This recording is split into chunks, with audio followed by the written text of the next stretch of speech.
It is in moments like these, when the world tilts ever so slightly and the balance of diplomacy begins to sway, that we are reminded just how fragile peace truly is. We watch from our screens, from our homes, from our nations, with history soaked in blood and sacrifice, and we see leaders rise, not always with the grace we hope for, but often with the bravado of showmen. This week, that stage belonged once again to Donald J. Trump, a former president, a man who rarely leaves the headlines. He stepped forward and announced something the world did not expect: a new trade deal with Pakistan. But it wasn't the handshake, it wasn't the signature, and it wasn't the press conference that shook me. No, what shook me, what should shake you, is the silence he chose to keep about India, about democracy, about honor. We have to talk about what this means, not just on paper, but in people's lives, in the homes of Indian families who are watching this alliance and feeling betrayed, in the heartbeats of Indian soldiers who have stood guard day and night, protecting borders in the heat of the Himalayas and the cold stillness of silence before war, in the minds of mothers in Srinagar and in Punjab who have watched decades of tension unfold and now fear what a careless deal could ignite. Donald Trump did not just sign a document with Pakistan, he sent a message that America will turn its back on the world's largest democracy when it suits a personal agenda. That is not just political opportunism. That, my friends, is a dangerous precedent.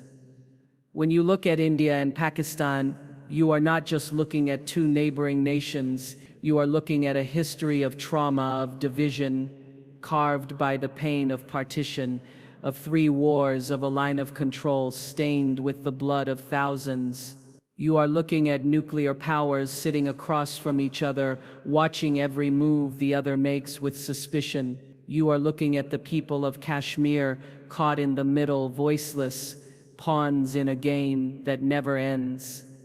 And into this fragile equation walks a man like Donald Trump, who with the swipe of a pen and the flash of a camera treats diplomacy like it's a game of reality television. This isn't just about trade.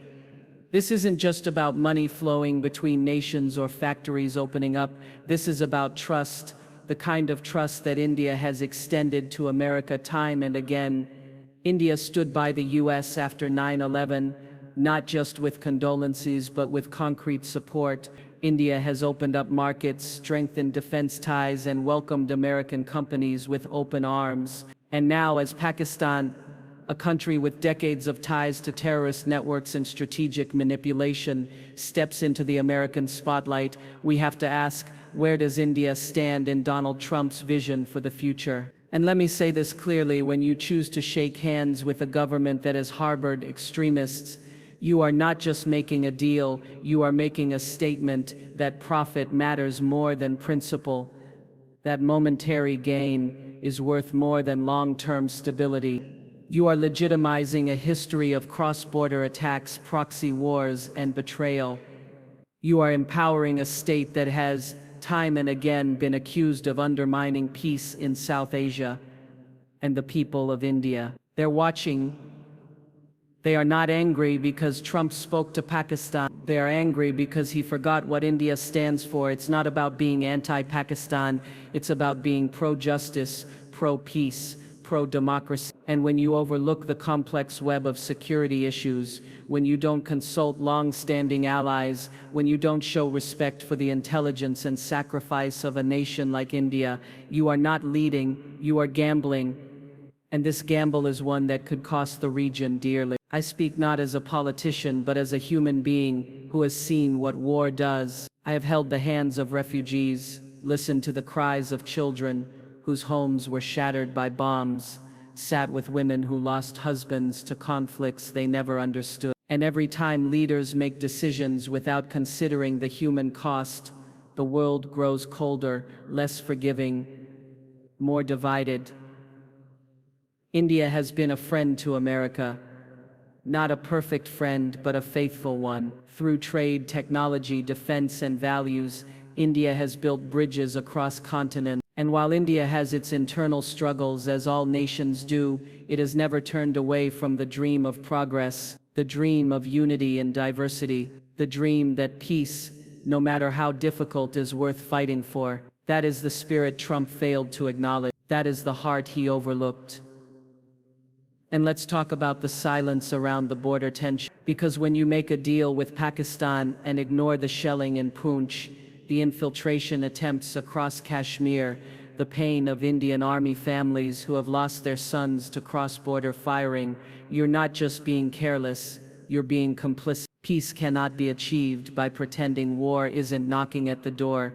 Donald Trump likes to project strength, but strength is not in deals, it's in discernment, in knowing when to stand firm and when to show grace, in remembering who has stood by you not just when it was easy, but when it was hard. India deserved acknowledgement. India deserved respect. India deserved to know that its sacrifices were not in vain. Instead, what we saw was a former president cozying up to a nation that has rarely played by the rules, a nation that has learned to manipulate, to maneuver, to wear the mask of partnership while fueling instability in the region. When you give that nation validation on a global stage, you are not just offending India, you are empowering every element that threatens South Asia's stability. We cannot afford another war between India and Pakistan. We cannot afford even the perception that America is picking sides in such a volatile equation. Words matter, gestures matter, the world is watching,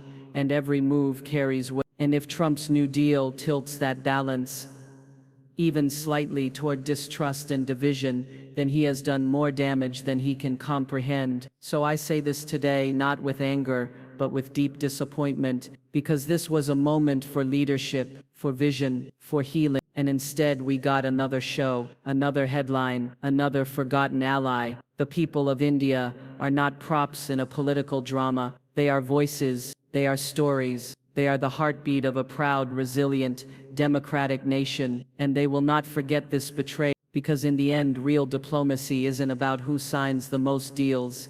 It's about who you stand with when the world isn't watching. It's about character, and it's about courage. And right now, India is watching, waiting, and remembering who chose silence when they needed support. And what cuts even deeper is the timing. You see, timing in politics is never accidental. When leaders speak, when deals are announced, when cameras are rolled in, it's all calculated. And to announce a trade deal with Pakistan at a time when tensions along the India-Pakistan border are flaring again, that's not diplomacy, that's a deliberate signal. Whether Trump admits it or not, the timing spoke louder than his words ever could. It sent a chill down the spine of those who understand how delicate that region truly is. Because when you extend a hand to one neighbor while the other is still bleeding from unresolved wounds, you're not just being insensitive, you're being inflammatory. Now let's pause and think about what this means for the region as a whole. For decades, India has exercised restraint in the face of provocation, in the face of cross-border terrorism, in the face of repeated ceasefire violations. India has shown maturity. Even when public opinion in India called for retaliation, even when political pressure mounted, there were voices of calm, measured responses rooted in long-term strategy, not short-term theatrics. And what does it say to a country like India when the United States, a supposed strategic partner, chooses to strengthen ties with the very entity India sees as a primary threat to its peace? What does it say to Indian policymakers who have worked tirelessly to align India's future with a peaceful Indo-Pacific, with shared democratic values, with an economic vision that includes cooperation with the United States? It says to them that the partnership is transactional, that as soon as there's an opportunity for a political stunt, that long history can be erased, forgotten, reduced to a footnote in a press briefing. That is not just poor diplomacy, it's emotional betrayal. This isn't just about national security, it's about global perception. It's about how the world sees India's role in the international order. For years, India has been building itself as a responsible global player, from climate action to vaccine distribution, from space exploration to tech innovation. India has taken on responsibilities far beyond its borders, and yet here we have a former U.S. president treating Pakistan, a nation still struggling with internal extremism and democratic instability, as an equal or even preferred partner. There is something profoundly unjust about that equation. And while Trump smiles for the cameras back in India, there's a different kind of conversation unfolding, one of confusion, one of hurt, one of strategic recalibration. Because when your so-called ally embraces the country that most threatens your people's safety, you are forced to re-examine everything. India may never say it publicly, but you can bet that corridors in New Delhi are buzzing, not with rage but with resolve. Resolve to not be taken for granted. Resolve to diversify strategic partnerships. Resolve to never again be in a position where trust is mistaken for weakness. And what does this mean for the Indian-American community? For the millions of Indian-origin citizens who have given their sweat, their spirit,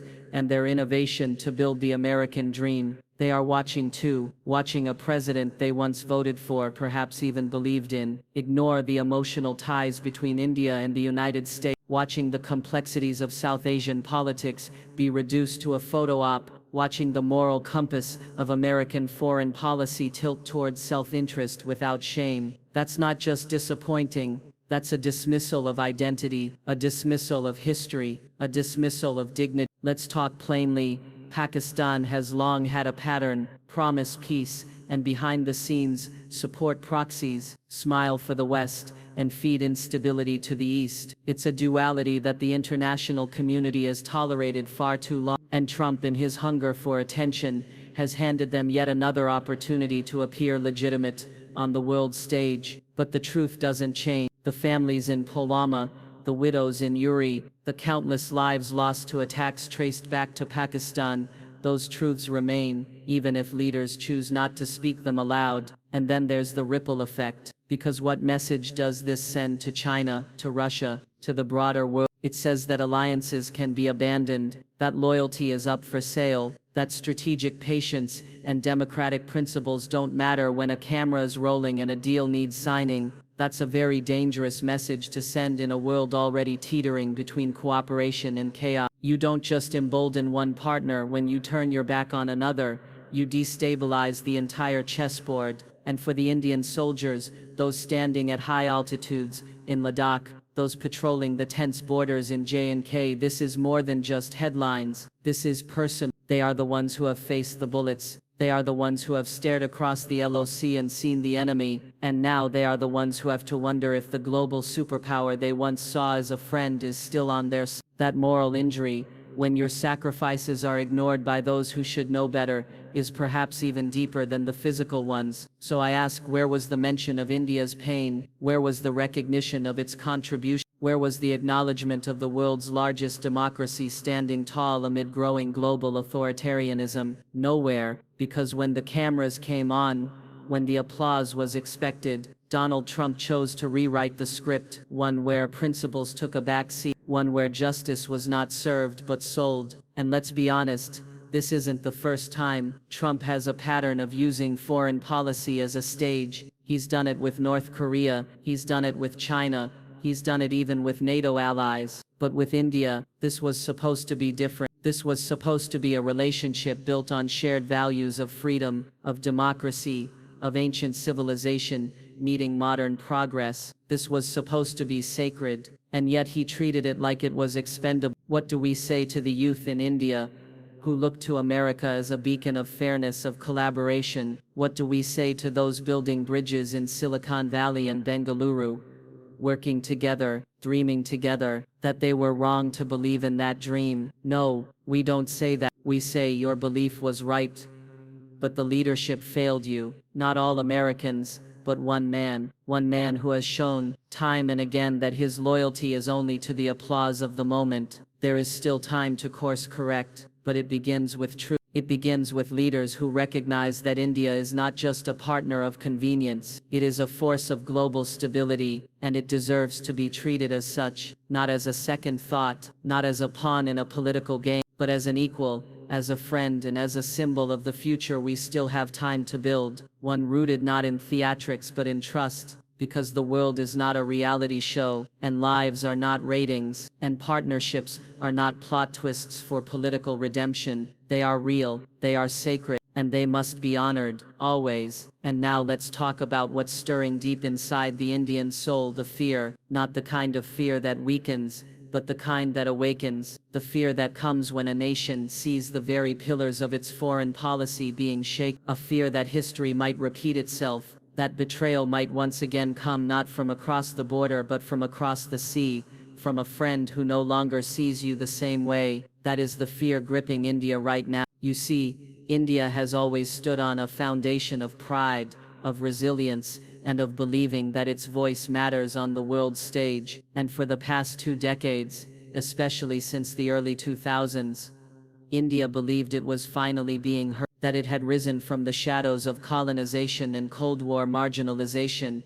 and stepped into the light not as a sidekick, but as a central character in global diplomacy. When America spoke of allies in the East, India stood tall. When Washington needed stability in the Indo-Pacific, India answered the call, and in return, India believed it had earned a place at the table not as a guest, but as a partner. So when Donald Trump stood up and announced a trade deal with Pakistan and didn't say a word about India, didn't offer a reassurance, a context, not even a passing nod, it wasn't just a snub, it was a slap, and that's where the fear began. A fear that all the goodwill, all the defense cooperation, the Quad agreements, the intelligence sharing, the technology deals, the joint military exercises, all of it was only valuable when it served America's interest. A fear that India is being seen not as a priority but as a placeholder, as someone you can call when you need something, and ignore when someone else offers more applause. There's fear in the minds of India's youth,